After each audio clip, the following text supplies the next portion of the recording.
Fala família Liga, Igor falando, e hoje a gente vai falar em relação ao movimento contínuo aí do Bitcoin há 8 semanas consecutivas, fazendo barras vermelhas no gráfico semanal, ou seja, fechando a semana abaixo do que a gente abriu a semana. Então estamos há 8 semanas, na verdade estamos abrindo a 8ª semana consecutiva do Bitcoin em queda, e vamos falar também principalmente da dominância do Bitcoin, porque ela começa a dar sinais mais claros aí pra gente e pode ser um excelente indicador para a nossa tomada de decisão. Então, sem mais delongas, vamos pro vídeo.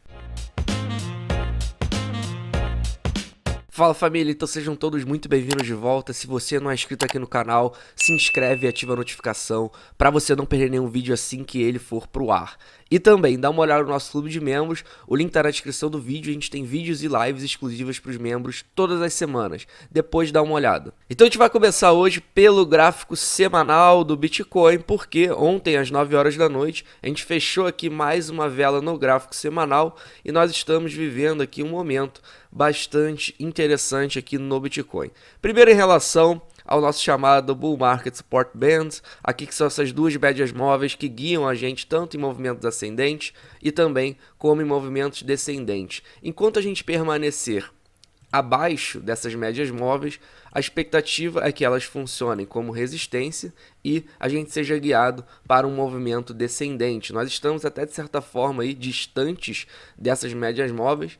É normal e natural que em algum momento a gente vai dar um pullback aqui para encontrar novamente elas e aí quem sabe encarar elas como resistência para a continuação de um movimento mais expressivo. Só que a gente está mapeando esse padrão de fundo que historicamente acontece mais ou menos um ano depois do topo do Bitcoin. A gente não está há um ano desse topo de 69 mil dólares, mas nós estamos aqui há um ano desse topo aqui em 65 mil dólares, mapeando justamente então um possível padrão de fundo. E agora eu puxei aqui o Fair Value, como vocês sabem, esse canal amarelo, porque a gente sabe que historicamente, quando o Bitcoin ele perde aqui o Fair Value, e é exatamente isso que a gente está fazendo essa semana, é sempre bom lembrar que essa semana só fecha no domingo, às 9 horas da noite, então a gente ainda tem muitos dias para fechar essa semana, só que até o momento nós estamos aqui rompendo, então a parte descendente aqui, a parte inferior na verdade, do Fair Value, então isso historicamente, se a gente olhar aqui para trás, vocês vão notar que significou aí que a gente foi fazer de forma rápida e expressiva os nossos padrões de fundo. Vocês notam aqui, por exemplo, em 2015, começando aqui no primeiro fundo macro que o Bitcoin teve, a gente brigou aqui 2 semanas nessa parte inferior do Fair Value, mas quando a gente fez o rompimento, em apenas 3 semanas aqui, a gente achou aqui o fundo majoritário do Bitcoin.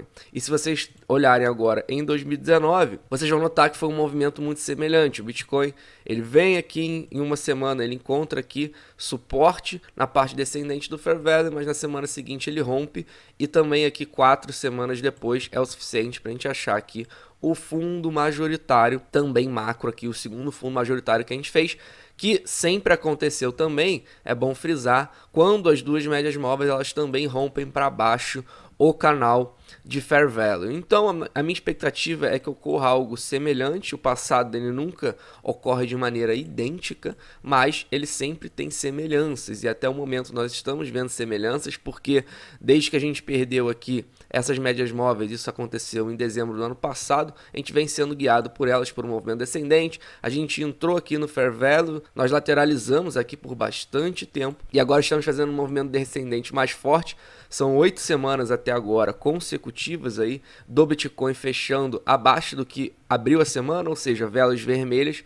Então vamos ficar de olho, porque caso o Bitcoin ele realmente feche no domingo às 9 horas da noite aqui abaixo do Fair Value, como eu acabei de mostrar para vocês, isso pode significar que dentro das próximas 3, 4 semanas a gente pode estar vendo aí o fundo majoritário, inclusive aqui com o Bull Market Support Band também cruzando aqui o Fair Value para baixo. A gente vem aqui e faz aqui, por exemplo, mais ou menos por aqui, o fundo majoritário, fundo macro desse ciclo, digamos assim, se a gente contar do fundo ao próximo topo que ainda vai vir. É uma possibilidade. Se a gente abrir aqui o Heikin Nash, porque o Heikin Nash, como a gente sabe, são grandes rastreadores de tendência, então são muito positivos para a gente, porque a gente consegue achar confluência com o movimento mais forte que a gente está vendo, e vocês notam que realmente Desde que o Heikin Nash aqui, ele voltou a ficar vermelho aqui no início de abril, a gente está vendo velas de tendência muito forte de baixa, que são corpos largos com sombra inferior e sem sombra superior. Então a gente está fazendo aí a sexta vela de Heikin Nash consecutiva nesse padrão com uma tendência forte de baixa. Lembrando também que essa vela aqui ela só fecha no domingo às 9 horas da noite. Só que até o momento nós estamos tendo esse padrão. Notem também que o corpo eles estão ficando cada vez maiores, né? Na semana passada a gente fechou essa vela aqui muito expressiva, realmente o maior corpo que a gente viu até agora, o maior corpo vermelho, um corpo largo que a gente viu aqui desde que a gente iniciou esse movimento, e realmente a maior sombra inferior também. Notem o tamanho dessa sombra inferior, quanto maior, mais expressivo aqui pelo Heikin Nash e sem sombra superior. Isso aqui realmente dá um sinal de que a tendência até o momento ela não esboça nenhuma mudança. Se a gente começar a ver velas aqui mais ou menos como essas aqui, com sombras para os dois lados, de repente uma vela verde, a gente pode iniciar a ver um movimento, aí, enfraquecer na verdade esse movimento de baixa, mas até agora o que a gente está vendo não é isso. O que a gente está vendo aí são velas claramente baixistas e que dão confluência então com uma tendência majoritária aí de baixa. Fala família, tudo bom? Passando para lembrar vocês que finalmente nosso curso saiu, um programa de aproximadamente 120 aulas que trata absolutamente tudo a respeito do universo de cripto e como operar esse mercado. Ficou interessado? Manda bala que o link está aqui na descrição do vídeo junto com o cupom com descontaço para sua compra, tá?